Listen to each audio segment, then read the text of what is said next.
Report ang PDP laban magtatapos ng kampanya sa Liwasang Bonifacio. Vice President Sara Duterte inaasahang dadalo sa meeting de avance. Puntahan natin ang Liwasang Bonifacio. Brigada Gigo Custodio. Ibrigada mo! Pilipinas, wala sa mga pura.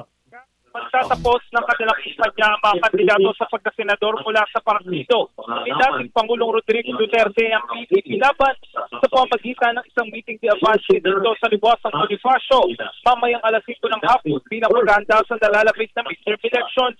Lalo sa pag-iipon ang lahat ng pagkakiyempo ng tinuguri ang Duterte State kabilang na si Senator Bongo. Pasado alas 2 kanina ng munisipal pre-programa kung saan nagkaroon ng live performances.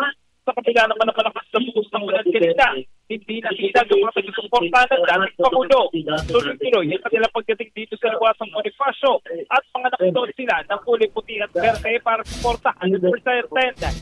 Samantala, kumpirmasyon na rin ang pagdalo ni Vice President Sara Duterte sa meeting ni Avance at inaasahang bibigay siya ng kanyang talumpati sa huling bahagi ng programa. Sa changing lives, ako si Brigada Gigo Custodio ng 15.1, Brigada Gigo sa Manila,